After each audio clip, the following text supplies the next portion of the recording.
So there is a little line here that looks kind of flaky, and that's where it breaks. So you're gonna brace the bottom with one hand, you're gonna put the gauze on the top, and you're just gonna snap it right where that line is, okay? Once that's done, just be careful because it is glass and it can be sharp. You're gonna put this in there, you're gonna draw back to the 2.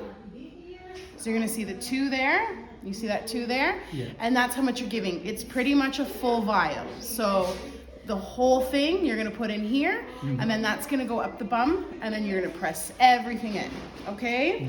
There is lubricant here for you if you'd like. If you wanna put it in and put it in to be able to put it in the bum, it's not necessary. The bum is big enough, it's gonna be fine, it's okay. It's just in the thought. Usually when a seizure is happening, these things aren't really thought about, so if you don't use it, that's okay. If you have a hard time with this, I have a needle here for you. So you would just take this off, punch this needle out, put that on, and then you can use the needle to draw back. It's just, this is flimsier, this is longer, this you can use more control, so it just depends on whatever your dexterity is. Okay. Okay?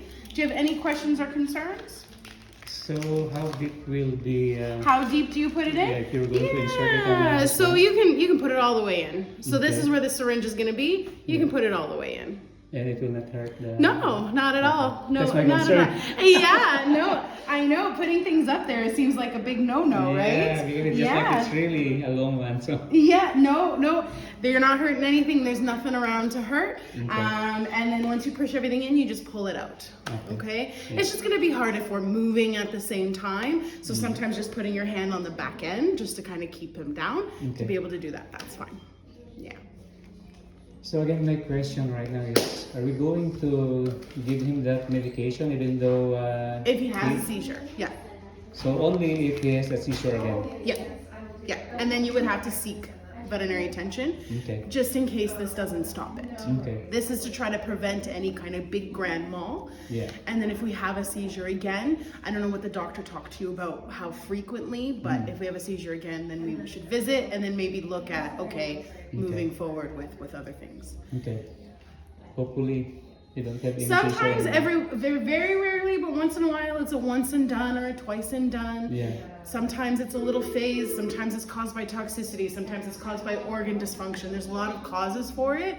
So the only way to know would be to go see like a neurologist or things like that to know for sure what would be the cause of an epileptic, if he's just epileptic or not. I don't know if this will make sense because it's just like every time that we're walking with him. Because every afternoon we have to walk him, right? He's really not in this heat though. Are you doing in the heat as well? What's that? Are you been going in the heat like as well? Later in the day when it cools down. When it cools down? Oh, okay. We just have to wait until it cools down. Yeah, okay. My concern is it's just like he's sniffing all the time.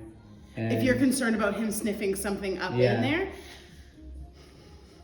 I mean, I think in theory there's all. The problem is that Alberta, for one, doesn't have a lot of bugs and parasites and fungus and things like that. So we're not in an area. If you were in the States, who knows what can go up your dog's nose? Do you know what I mean? If you're like in Louisiana or something like that, they have a lot of things. They tend not to here. It's not a very common thing. I really don't think that would be high anywhere on the list. If there's a foxtail that goes up there and that's fine. It's not going up to his brain. Right? It's just going in his nose. So it shouldn't cause a seizure itself. Yeah, that's really a big question. Yeah.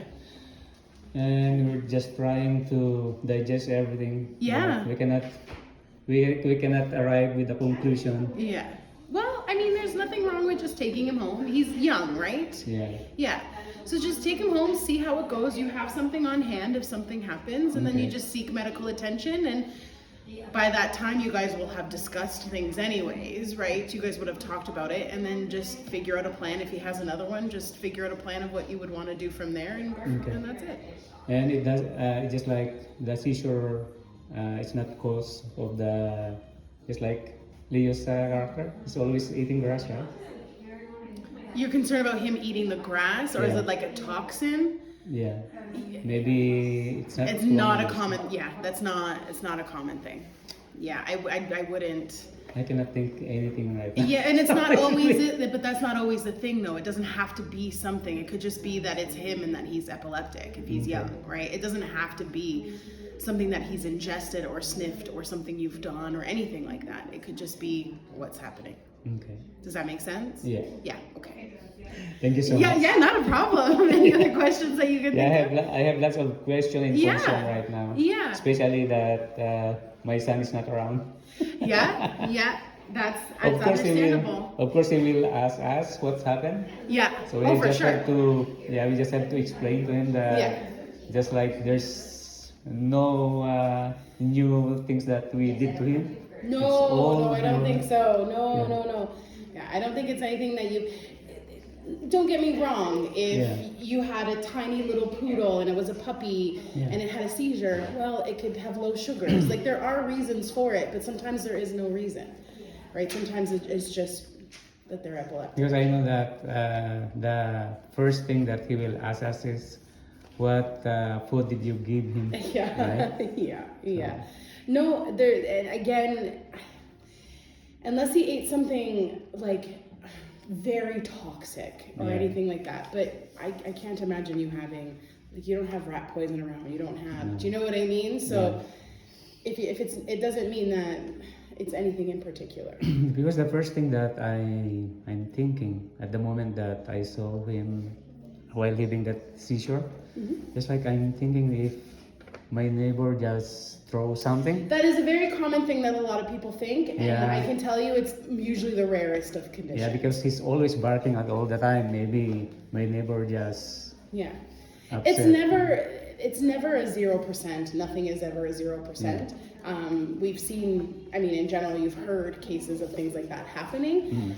It's usually lower on the list. If you have your problem list, that's usually lower on the list, if that makes sense, right? So when we're looking at what's going on for causes, that's not the first cause that we really think of. Unless you said, I was outside, my neighbor threw something over, and I've seen it. That's different. But there is, otherwise it's usually the lower on the list of causations. It's the only on my thinking anyway. Yeah. But at least I open it too, and then I just get your opinion on that. Yeah.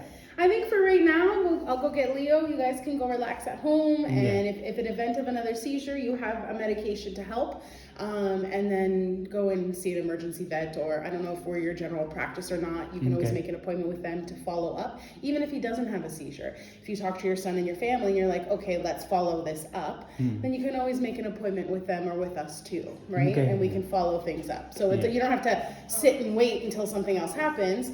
If you guys discuss as a family and say, well, no, let's look more into it, by all means, you can. Just let us know. Yeah. Okay. So I'll talk to my son if he has a primary vet for Leo. If he doesn't have, maybe if something's happened to him again, we will just bring him back here. Do you guys just babysit Leo when he's away, or do you guys live, he's in the same house? Yeah. Okay. We live with him all the time. Yeah. So, just have a talk and figure it out, see what you guys want to do. If you guys want to wait until another seizure happens, that's fine. If you want, you decide ahead of time. You know what, I don't know if you guys have insurance or not, but they tend to cover things, so you can always look at that. If you want to proceed forward, because he is such a young boy, then if you want to proceed forward with saying, okay, is there something going on physiologically in him that's causing this, then we can help you out with that too. Yeah. Thank you. Thank you so much. No problem. Let me get them for you.